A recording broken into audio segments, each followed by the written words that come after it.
இங்கே கொடுத்துடலாமா?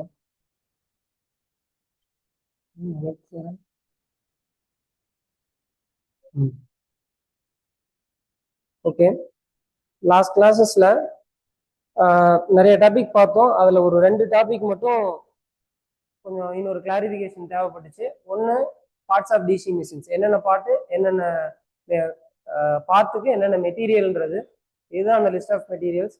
நார்மலாக யோக்னா காஸ்ட் ஸ்டீல், கோர் போல்ஸ்னா காஸ்ட் ஸ்டீல் தான், ஆர்மச்சூர் கோர்னா லேமினேட்டட் ஸ்டீல், காமுடேட்டர்னா ஆர்ட்ரான் காப்பர், பிரஷஸ்னா எலக்ட்ரோகிராஃபைட். இது எல்லாம் பொதுவானது. சின்ன மிஷினுக்கு மேபி மாறலாம். அந்த மாறதை மட்டும் நான் நோட் பண்ணிக்கிட்டோம். இதில் அந்த லார்ஜ் மிஷின்ஸ் மட்டும் ஞாபகம் வச்சுக்கோங்க. வெவ்வேறு எக்ஸாம்ஸ்ல கேட்டது அப்படின்னு பார்த்தா இதுல இந்த எலக்ட்ரோகிராஃபைட் ரிலேட்டடா ஒரு தடவை கேட்டிருக்காங்க. நம்ம இபின்னு சொல்ல வரல, எஸ்எஸ்சி ஜேஇ எக்ஸாம்ஸுக்கு எலக்ட்ரோகிராஃபைட் என்னன்னு ஒரு தடவை கேட்டிருக்காங்க. யோக்குக்கு காஸ்டீல் என்னன்னு ஒரு தடவை கேட்டிருக்காங்க, ஒரு லாஸ்ட் 5 இயர்ஸ் பார்க்கும்போது. Then Fleming left hand rule and right hand rule எல்லாத்துக்குமே காமன் தான். Right hand rule for generator, left hand rule for motors. இது நம்ம முன்னே பார்த்தது. இப்போ மோட்டார்லயும் ஜென்ரேட்டர்லயும் இது வந்து EBLV sine theta, F is equal to BIL sine theta. இதை வந்து நம்ம மோட்டார்ஸ்ல டீட்டெயிலாக பார்ப்போம். இது எஃப் எப்படி உருவாகுதுன்றது இது லரன்ஸ் ஃபோர்ஸ்ன்னு சொல்லுவாங்க. இப்போ எல்லாத்துலேயும் சரி ஒரே பேராமீட்டர்னு சொல்லிட்டோம். எப்படி நம்ம பிரிச்சுக்கிறதுனா, ஜென்ரேட்டர்ல என்ன நடக்குது, நம்ம என்ன இன்புட் கொடுக்குறோம், என்ன அவுட்புட் எடுக்கிறோம், அதை இமேஜின் பண்ணுங்க. ஜென்ரேட்டர்னா நமக்கு அவுட்புட், ஃபைனல் அவுட்புட் என்ன? EMF final output. வெளியே நம்ம எடுக்கிறது ஜென்ரேட்டர். அதை தான் நான் கண்டுபிடிக்க போறேன். So direction of induced EMF அதை தான் கண்டுபிடிக்க போறேன். உங்களோட கொஸ்டின்லயே பிளம்பிங் ரைட் ஹேண்ட் ரூல் மூலமா நீ என்ன கண்டுபிடிக்க போறான்னு கேட்டா இதுதான், இந்த அவுட்புட் தான் ஒரு டேர்மா நீ எடுத்துக்கணும். இது லெஃப்ட் என்ன, ரைட் என்ன, சாரி ஃபிங்கர் தம்ப் என்ன, ஃபோர் ஃபிங்கர் என்ன, மிடில் ஃபிங்கர் என்ன, அது ஒரு கொஸ்டினை நம்ம எதிர்பார்க்கறதுன்றது ஒரு பார்ட். ஆனா நீ பிளம்பிங் ரைட் ஹேண்ட் ரூல் மூலமா நான் என்ன ஐடென்டிஃபை பண்றேன் ஃபைனலா, அப்போ டைரக்ஷன் ஆஃப் இன்டியூஸ்ட் இஎம்எஃப் அதான் அவுட்புட். அதுக்கு நான் இன்புட் என்ன நான் கொடுக்குறேன், ஜென்ரேட்டருக்கு நான் இன்புட் என்ன கொடுக்குறேன், direction of motion of the கண்டக்டர்னு சொல்றாங்க. எதுபடி அப்படின்னா ஜென்ரேட்டரை பிரைம் மூவர் வச்சு நம்ம சுத்த வைக்கணும், அதை தான் அவங்க இன்புட்னு சொல்றாங்க. இன் அடிஷன் டு தட் அங்கே நம்ம சப்ளையும் கொடுப்போம். ஏன்னா சப்ளை கொடுத்தாதான் மேக்னெட்டிக் ஃபீல்டு கிரியேட் ஆகும். ஆனா ரூல் படி அவங்க பார்க்கும்போது சுத்துற டைரக்ஷன் தான் கன்சிடர் பண்றாங்க, நம்ம கரண்ட் கொடுக்குற டைரக்ஷன் அவங்க கன்சிடர் பண்ணல. ஸோ இது ஒன்று. தென் மோட்டார்ஸ்க்கு வரும்போது மீன்ஸ் பிளம்பிங் லெஃப்ட் ஹேண்ட் ரூலுக்கு வரும்போது மோட்டார்ல நாம என்ன பண்றோம், என்ன எனக்கு ரிசல்ட் அண்ட் அவுட்புட். நம்ம எலக்ட்ரிக்கல் சப்ளை கொடுக்குறோம், மெக்கானிக்கல் அவுட்புட் எனக்கு கிடைக்குது. மெக்கானிக்கல் அவுட்புட் மீன்ஸ் சுத்துறது, கண்டக்டர் சுத்துறது, அதுதான் output. Direction of the motion of the conductor. So இதுதான் நம்ம அவுட்புட்டா கன்சிடர் பண்ணிக்கிறோம். நம்ம இன்புட் என்ன கொடுக்குறோம், மோட்டார்ஸ்ல என்ன கொடுக்குறோம், நம்ம சப்ளை தான் கொடுக்குறோம். So direction of induced EMF, அந்த இடத்துல இன்டியூஸ்டுன்றதுக்கு பதிலாக direction of current, direction of இன்டியூஸ்டுன்ற வேர்டு மட்டும் மாறும். எங்க இங்க வரும்போது இஎம்எஃப் தான், டைரக்ஷன் ஆஃப் இஎம்எஃப் தான், ஆனா இன்டியூஸ்டுன்ற வேர்டு வராது. ஏன்னா இன்டியூஸ்டுன்னா உருவாகிறது, ஆனா இங்க நம்ம என்ன பண்றோம், கொடுக்குறோம். ஸோ அந்த இதை மட்டும் நீங்க இங்க வரும்போது இல்லைன்னு ஞாபகம் வச்சுக்கோங்க. இஎம்எஃப் தான் நம்ம கொடுக்குறோம், அதனால இன்டியூஸ்டுன்றதுக்கு பதிலாக சப்ளைன்னு போட்டுக்கிட்டாலும் சரி. ஆனா புக்ல அந்த மாதிரி கேள்வி எப்படி வரும்னு தெரியாது, அதனால நம்ம அப்படியே மைண்ட்ல வச்சுக்கிறோம். இந்த லெஃப்ட் ஹேண்ட் ரூலுக்கும் ரைட் ஹேண்ட் ரூலுக்கும் டிஃபரன்ஸ் மட்டும் ஒன்னே ஒன்று தான். இன்புட் என்ன, அவுட்புட் என்ன. Generator means right hand rule. Right hand ரூல்ல நமக்கு இன்புட் மோட்டர் சுத்தக்கூடிய கண்டக்டர் சுத்தக்கூடியது, அதுதான் direction of motion of conductor. Output வெளியே வரக்கூடிய EMF, direction of induced EMF. அது எந்த ஃபிங்கரை ரெப்ரசென்ட் பண்ணுது, முடிஞ்சது. அதுவே left hand rule, that means motor வரும்போது நம்ம கொடுக்கக்கூடிய சப்ளை அதுதான் input. So direction of EMF. Output conductor சுத்தக்கூடிய direction, motor எப்படி நமக்கு சுத்துதுன்றது, அதுதான் இது. ஓகேங்களா, இந்த 2 டாபிக்ல ஓகே தானே? சரி, ரைட். அடுத்தது நேற்று பார்த்ததெல்லாம் நம்ம ரிவைஸ் பண்றதுக்குலாம் டைம் இருக்காது, அடுத்தடுத்த டாபிக் போகலாம். லாஸ்ட்ல முடிச்சது கண்டிஷன் ஃபார் செல்ஃப் எக்ஸைடேஷன்ஸ். அது ஒருவேளை செல்ஃப் எக்ஸைடே எழுதுமா ஒருவேளை செல்ஃப் எக்ஸைட் ஆகலைன்னா அதுக்கு நம்ம என்ன பண்ணணும் அப்படின்றது மட்டும் நம்ம லாஸ்ட் கிளாஸ்ல பார்த்தோம்.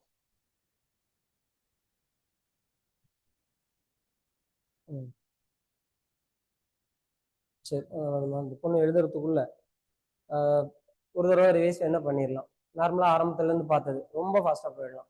எலக்ட்ரிக் ஃப்ளக்ஸ், ஃப்ளக்ஸ்னா என்ன, அதனோட யூனிட் என்ன ஞாபகம் வச்சுக்கோங்க. மேக்னெட்டிக் ஃபீல்டு அதனோட யூனிட் ஃப்ளக்ஸ். ஃப்ளக்ஸ்னா என்ன, அதனோட யூனிட் என்ன. மேக்னெட்டிக் ஃப்ளக்ஸ் டென்சிட்டினா என்ன, அதனோட யூனிட் என்ன. அடுத்து எம்எம்எஃப்னா என்ன, அதனோட யூனிட் என்ன. அதுக்கு அடுத்தது மேக்னெட்டிக் ஃபீல்டு இன்டென்சிட்டினா என்ன, அதனோட யூனிட் என்ன. அதுக்கு அடுத்தது என்ன topic, Faraday's law. Faraday's law first law problem கிடையாது. செகண்ட் லால எதுக்கு டைரக்ட்லி ப்ரொபோஷனலா இருக்கு, rate of change of flux linkage. அதுக்கு ஈக்குவேஷன் எழுதும்போது d∅dt சொல்லுவோம். E is equal to minus n into d∅dt, அது ஒண்ணு. தென் லென்ஸ் லா. லென்ஸ் லா வந்து அது ப்ரொடியூஸ் பண்றத அப்போஸ் பண்ற மாதிரி இருக்கும். அந்த ஒரு வேர்ட் மட்டும் போதும், நெகட்டிவ் சைன் ரெப்ரசென்ட் பண்ணுவாங்க. Then Fleming's left hand rule, right hand rule. நம்ம ரைட் ஹேண்ட் ரூல் பார்த்தது. ஃபிளெமிங் ரைட் ஹேண்ட் ரூல் எதுக்கு யூஸ் ஆகுதுன்னு கேட்டா, மோட்டர் ஜென்ரேட்டர் போத்துன்னு கொடுத்தா ஜென்ரேட்டர்னு எழுதிடலாம். இல்லைன்னா இந்த வேர்டு மைண்ட்ல வச்சுக்கணும், டைரக்ஷன் ஆஃப் இன்டியூஸ்டு இஎம்எஃப். அதுக்கு அடுத்தது டிசி ஜென்ரேட்டர். ஃபேரடேஸ் லா படி ஒர்க் ஆகுது. மெக்கானிக்கல் எனர்ஜி எலக்ட்ரிக்கல் எனர்ஜியா கன்வெர்ட் பண்ணுது. தென் அதுல காம்பனன்ட்ஸ் எல்லாம் பார்த்தோம். காம்பனன்ட்ஸ் என்னென்ன மெட்டீரியல்னு பார்த்துக்கிட்டோம். அதுல ஒன்னொன்னு உள்ள டெப்தா நிறைய இருக்கு. பர்பஸ் என்னென்னு இருக்கு, யோக் எதுக்கா இருக்கு, காம்படேட்டர் எதுக்கா இருக்கு, பிரஷ் எதுக்காக இருக்கு, அந்த பர்பஸ்லாம் நிறைய இருக்கு. அது கொஞ்சம் பின்னாடி பார்த்துக்கலாம் டைம் இருந்தால். தென் எல்லா கண்டக்டர்ஸ்லயும் சரி இஎம்எஃப்னு ஒன்று ப்ரொடியூஸ் ஆனா அது சுத்தி ஏசி. அதை நம்ம தேவைக்கு தகுந்த மாதிரி டிசியா கன்வெர்ட் பண்ணிக்கிறோம். தென் ஒரு காயில், ஒரு லா மீன்ஸ் ஒரு ஜென்ரேட்டர்ல கண்டக்டர் பெர்பெண்டிகுலரா இருக்கும்போது இஎம்எஃப் எவ்வளோ இருக்கும், ஹரிசாண்டலா இருக்கும்போது இஎம்எஃப் எவ்வளோ இருக்கும், அந்த ரெஸ்பெக்டிவ் பொசிஷன்ல மேக்னெட்டிக் ஃப்ளக்ஸும் ஃப்ளக்ஸ் லிங்கேஜும் எப்படி இருக்கும், அந்த கிராஃப் வச்சு நம்ம ஞாபகம் வச்சிருப்போம். அதுக்கு அடுத்தது என்னதுமா, பார்ட்ஸ், அது okay. Then lap winding, wave winding. Lap winding, wave வைண்டிங்ல லோ வோல்டேஜ் ஹை கரண்ட், அது ரொம்ப முக்கியம். மேக்ஸிமம் அதை ஃபேஸ் பண்ணுவீங்க நீங்களும் கூட எக்ஸாம்ல. லேப் வைண்டிங்னா low voltage high current, wave வைண்டிங்னா ஹை வோல்டேஜ் லோ கரண்ட், அதெல்லாம் பார்ட்ஸ் தான். தென் டைப்ஸ் ஆஃப் ஜென்ரேட்டர் பார்த்தோம். கடைசியில பில்டிங் அப் ஆஃப் இஎம்எஃப் பார்த்துக்கிட்டு கண்டிஷன் ஃபார் செல்ஃப் எக்ஸைடேஷன் பார்த்தோம். அந்த கண்டிஷன் ஃபார் செல்ஃப் எக்ஸைடேஷன் ஒரு தடவை நல்லா ஞாபகம் வச்சுக்கோங்க. தென் இப்போ அடுத்தது கேரக்டரிஸ்டிக்ஸ். ஜென்ரேட்டரோட கேரக்டரிஸ்டிக்ஸ்ல ரெண்டு இருக்கு, internal characteristics and external characteristics. அதுக்கு முன்னாடி நோ லோட் கேரக்டரிஸ்டிக்ஸ் பார்த்துக்கலாம். லோட் கண்டிஷன்ல ரெண்டு இருக்கு, அதுக்கு முன்னாடி no load characteristics. No load characteristics another name magnetization or magnetic characteristics னு சொல்லுவாங்க, ஆர் ஓபன் சர்க்யூட்னு சொல்லுவாங்க ஓசின் எழுதிட்டேன், அல்லது மேக்னெட்டிக் கேரக்டரிஸ்டிக்ஸ் அல்லது மேக்னடைசேஷன். இந்த டைட்டில் ஒரு தடவை ஞாபகம் வச்சுக்கோங்க. நான் ஒரு தடவை இந்த கொஸ்டினை ஃபேஸ் பண்ணியிருக்கேன். ஓசி நோ லோட் கேரக்டரிஸ்டிக்ஸ் என்னன்னு சொல்லுவாங்க அப்படின்றது மேக்னடைசேஷன், மேக்னடைசேஷன் கேரக்டரிஸ்டிக்ஸ். கிராஃப்லாம் ஜஸ்ட் இது, இந்த கிராஃப்லாம் பெருசா மைண்ட்ல வைக்க வேண்டாம், என்னன்னு மட்டும் தெரிஞ்சுக்கோங்க. E0 versus IF நம்ம இதுக்கு முன்னாடி பார்த்ததுதான், இப்படிதான் போகும். இது ரெண்டும் ஒன்னா போட்டுக்கோங்கம்மா.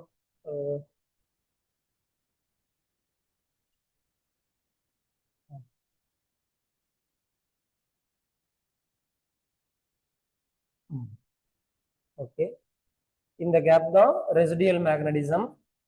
ஓகே, அவ்வளவுதான். இதுல நார்மலா இதுல E is directly proportional to phi, நம்ம ஆல்ரெடி பார்த்துட்டோம். அந்த phi is directly proportional to,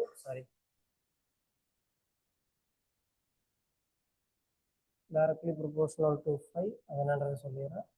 directly proportional to IF. இது என்னன்னு மட்டும் no load characteristics. No load கேரக்டரிஸ்டிக்ஸ்னா நம்ம லோடே கொடுக்காம வேர்ட்லயே மீனிங் இருக்கு நோ லோட் கேரக்டரிஸ்டிக். இது இன்னொரு டேர்ம் மேக்னடைசேஷன் ஆர் மேக்னெட்டிக், இந்த ஒரு டேர்ம் மட்டும் மைண்ட்ல வச்சுக்கோங்க. நார்மலா இது எப்படி இருக்கும், ரெசிடியல் மேக்னடிசத்தால ஒரு இஎம்எஃப் ப்ரொடியூஸ் ஆகும், அதை பேஸ் பண்ணி அப்படியே கண்டினியூஸா போயிட்டு இருக்கும், அவ்வளவுதான். இந்த ஓஏன்றது ரெசிடியல் மேக்னடிசம். இப்போ இந்த கிராஃப் எதை நமக்கு ரெப்ரசென்ட் பண்ணுன்னா இந்த ரெண்டே ரெண்டு டேர்ம் தான். இன்டியூஸ்டு இஎம்எஃப் ஆனது ஃப்ளக்ஸுக்கு ப்ரொபோஷனலா இருக்கும். Already E is equal to 5p NS divided by 60 into n ஒரு ஃபார்முலா பார்த்துருக்கோம், அதை ரெப்ரசென்ட் பண்ணுது. அந்த ஃப்ளக்ஸ் எதை ரெப்ரசென்ட் பண்ணுதுன்னா ஃபீல்டு கரண்ட், அவ்வளவுதான். இதுல அவ்வளவுதான். தென் அடுத்தது லோட் கேரக்டரிஸ்டிக்ஸ்.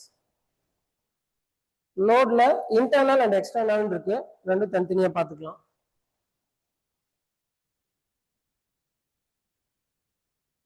இன்டர்னல் கேரக்டரிஸ்டிக்ஸ், இன்னொன்று வந்து எக்ஸ்டர்னல் கேரக்டரிஸ்டிக்ஸ். இப்போ இன்டர்னல்னா நார்மலா எழுதியதான் அப்புறம் சொல்லுவேன்.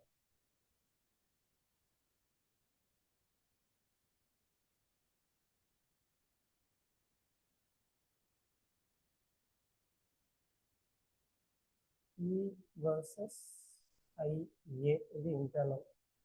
எக்ஸ்டர்னல்னா V versus IL. அவ்வளோதான். இதில் இன்டர்னல் மீன்ஸ் ஒரு பர்டிகுலர் பாயிண்ட்ஸ் இருக்கு.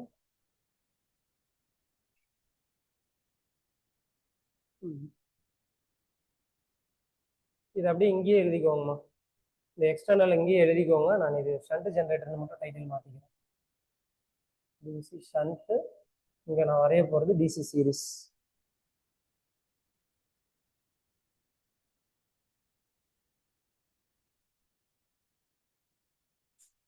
DC series external. எக்ஸ்டர்னல்னா என்னன்னா V versus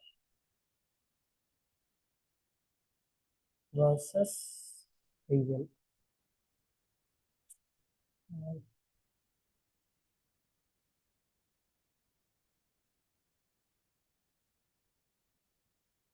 versus IL. இப்போ டிசி ஷண்ட்டுக்கு V versus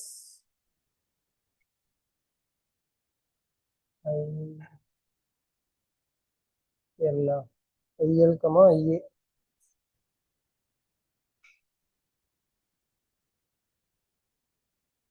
மேலே இருக்கிறது இன்டர்னலாக இருக்கும், எக்ஸ்டர்னல் கம்மியாக இருக்கும். அதே மாதிரி டிசி சீரீஸில் இஏ எடுத்துக்கலாம், விஏ எடுத்துக்கலாம். இங்கேயும் இஏ எடுத்துக்கலாம், விஏ எடுத்துக்கலாம்.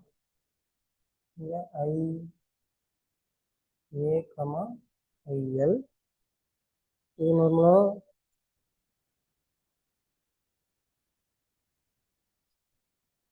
இதுவும் மேலே இருக்கிறது இன்டர்னல்,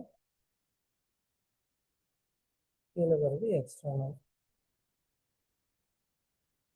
ஓகே, இதில் மேஜர் ஞாபகம் வச்சுக்க வேண்டியது இதுதான். Dropping characteristics.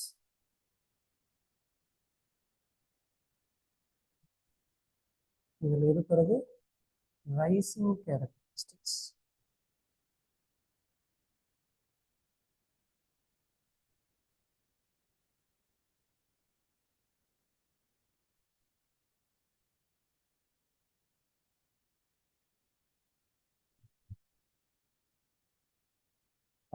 அது ஓகே. இதில் இன்டர்னல் அண்ட் எக்ஸ்டர்னல் ரெண்டு கேரக்டரிஸ்டிக்ஸ் நம்ம சொல்றோம். What is by internal and external? Simple தான். ஜென்ரேட்டர்ல என்ன நடக்குதோ அதை மட்டும் சொல்றது இன்டர்னல். ஜென்ரேட்டரை விட்டுட்டு சப்ளை வெளியே போன அப்புறம் நம்மளுக்கு ஜென்ரேட்டர் எப்படி பிஹேவ் ஆகுதுன்னு சொல்றது எக்ஸ்டர்னல். இவி, அந்த ஈக்கும் விக்கும் வித்தியாசம் தெரிஞ்சுக்கோங்க. ஈன்றது இன்டியூஸ்ட் இஎம்எஃப், அது ஜென்ரேட்டருக்குள்ள நடக்கிறது. வின்றது டெர்மினல் வோல்டேஜ். அந்த பழைய டயக்ராம்ல பார்த்துருப்பீங்க, டைப்ஸ் ஆஃப் ஜென்ரேட்டர் வரையும் போது ஒரு ஷண்ட் ஜென்ரேட்டரே எடுத்துக்கலாம். இந்த இடத்துல போயிடுச்சுன்னா இதை டெர்மினல் வோல்டேஜ் வின்னு சொல்லணும். இந்த இடத்துல இது ஜென்ரேட்டர், இந்த இடத்துல இருக்கிறத நம்ம சொல்லும் போது ஈன்ற வேர்டு சொல்லணும். அதுக்கப்புறம் இது ஐஏ, இங்க வர்றது ஐஎஸ்ஹெச், லோடுக்கு போறது ஐஎல், அது அப்பாற்பட்ட விஷயம். ஸோ எது இ எது வி? ஈன்றது ஜென்ரேட்டர்ல இன்டியூஸ் ஆகக்கூடியது, வின்றது டெர்மினல் வோல்டேஜ். இன்டர்னல் கேரக்டரிஸ்டிக்ஸ்னா ஜென்ரேட்டருக்குள்ள இன்டியூஸ் ஆகக்கூடியது தான் நம்ம பேச போறோம். ஸோ இ வர்சஸ் ஐஏ, ஜென்ரேட்டருக்கு வரக்கூடிய ஆர்மேச்சர் கரண்ட், அதை பேசினா இன்டர்னல். எக்ஸ்டர்னல்னா வெளியே போயிடுச்சு. வெளியே போயிடுச்சுனாவே அதனோட வோல்டேஜ் வி அங்க வரக்கூடியது ஐஎல், அவ்வளவுதான். ஸோ இன்டர்னல்னா இ வெர்சஸ் ஐஏ, எக்ஸ்டர்னல்னா வி வெர்சஸ் ஐஎல்.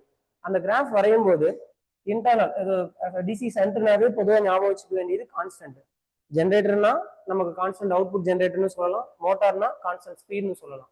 அது ஆல்வேஸ் கொஞ்சம் குறையும், இருந்தாலும் மீட் அவுட் பண்ணி கான்ஸ்டன்ட் ஸ்பீடு கான்ஸ்டன்ட் அவுட்புட் கொடுத்துரும்.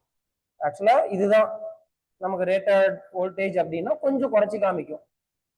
அதனால அதை கன்சிடர் பண்ணிக்கிறது நியர்லி கான்ஸ்டன்ட்ன்ற மாதிரி நமக்கு கன்சிடர் பண்ணிக்கலாம். ஓகே, இப்போ இன்டர்னல் தென் எக்ஸ்டர்னல் கிராஃப் கீழே குறைஞ்சு போயிருக்குன்னு சொல்றோம். இது ஏன் இந்த குறையறதுக்கான ரீசன் என்னன்னா, நம்ம இங்க வெளியே கொண்டு போயிடுறோம். ஸோ சம் லாசஸ் இருக்கும். அந்த losses two types of losses. ஒன்னு IARA drop, that means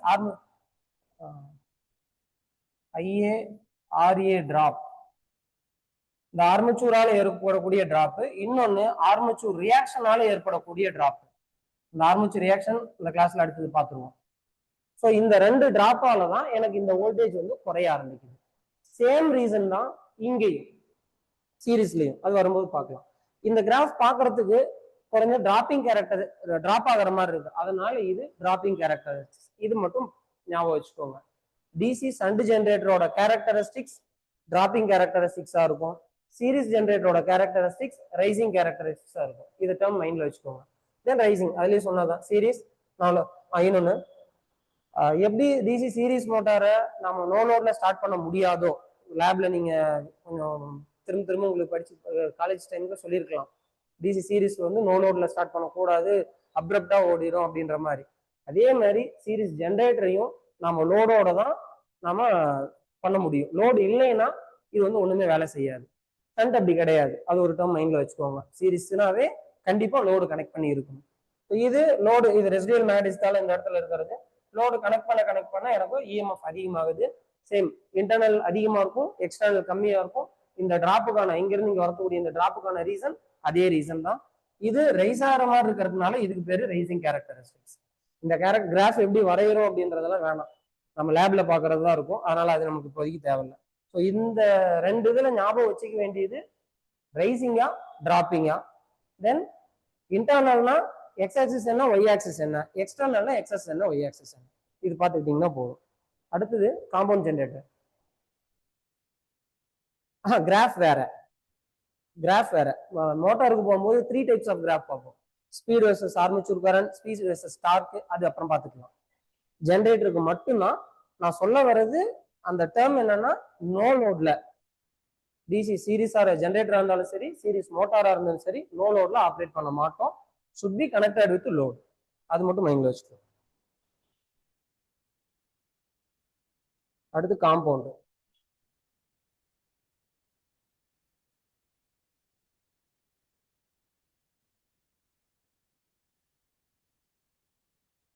DC காம்பவுண்ட்ல ஒரே ஒரு கிராஃப்லயே எல்லாத்தையும் போட்டுக்கலாம். அந்த ஒரு இதை மட்டும் மைண்ட்ல வச்சுக்காங்க. V versus IL, level compound, over compound, under compound, differential compound. Level or flat.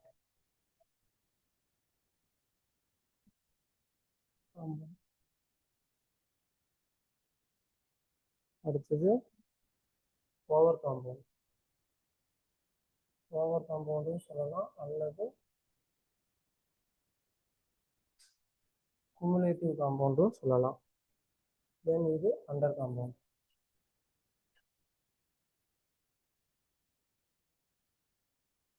இது டிஃபரன்ஷியல் காம்பவுண்ட்.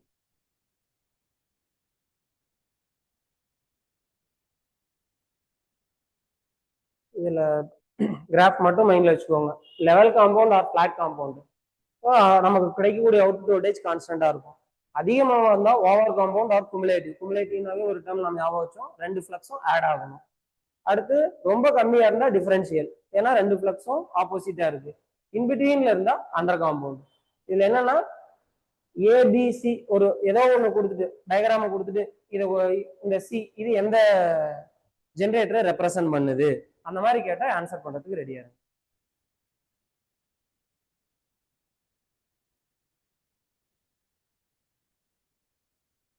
அப்ளிகேஷன் போய்க்கலாமா?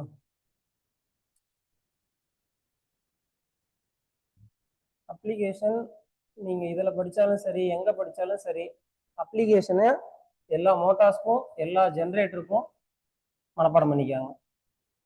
ஏதாவது ஒரு அப்ளிகேஷன் எங்கேயாவது இருக்கும் கொஷினில். அது எந்த ஏசியாக இருக்கட்டும், டிசியாக இருக்கட்டும், எங்கே இருந்தாலும் சரி.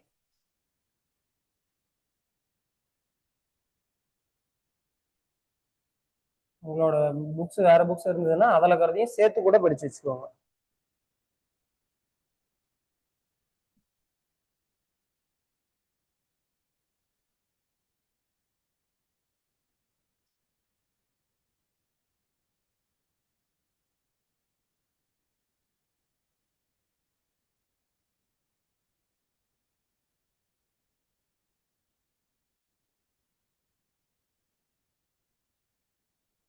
இது எல்லாமே ஜென்ரேட்டருக்கு தான்.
It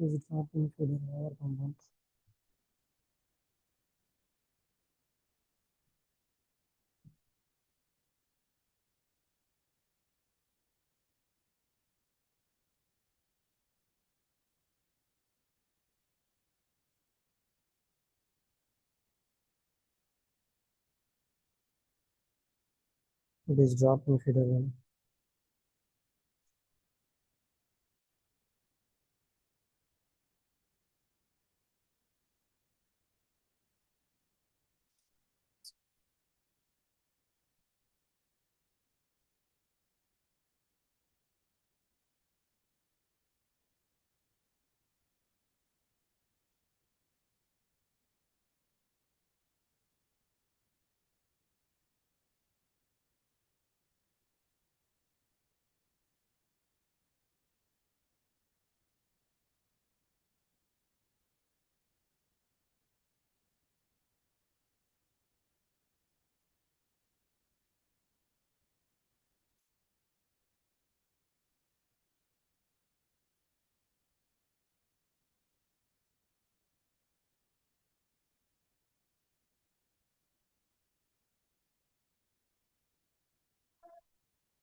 DC shunt generator.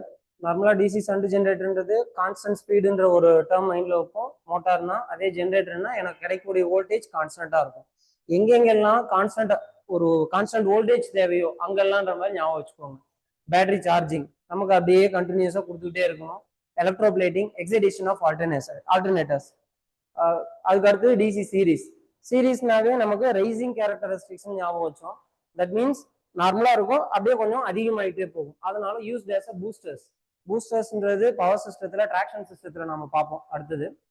அப்புறம் used for supply for arc lamps, அதுவும் பவர் சிஸ்டம் 2ல ஹீட்டிங் அண்ட் வெல்டிங்ல வைப்போம். நம்ம லேம்ப் ஃப்ளோரசன்ட் லேம்ப் இருக்கிற இடத்துல ஆர்க் லேம்ப்ஸ் எப்படி அந்த இடத்துல பார்ப்போம். தென் காம்பவுண்ட், இது கொஞ்சம் ஞாபகம் வச்சுக்கோங்க. டிசி வெல்டிங் மிஷின்ல யூஸ் பண்ணக்கூடியது டிஃபரன்ஷியல் காம்பவுண்ட் ஜென்ரேட்டர்ஸ். அதை கொஞ்சம் தெளிவாகவே ஒரு தடவைக்கு 2 தடவை படிச்சு வச்சுக்கோங்க. காம்பவுண்ட் ஜென்ரேட்டர்ஸ்ல டிசி வெல்டிங் மிஷின்ல பயன்படுத்தக்கூடிய generators differential compound generators. Level காம்பவுண்ட்னா ஆஃபீஸ் அண்ட் ஹாஸ்டல்ஸ்.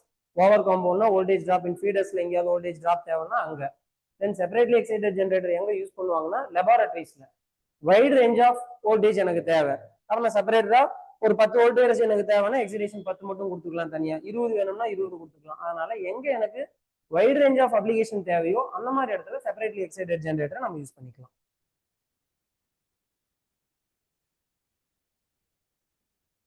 அடுத்த பேஜ் போயிட்டுமாமா?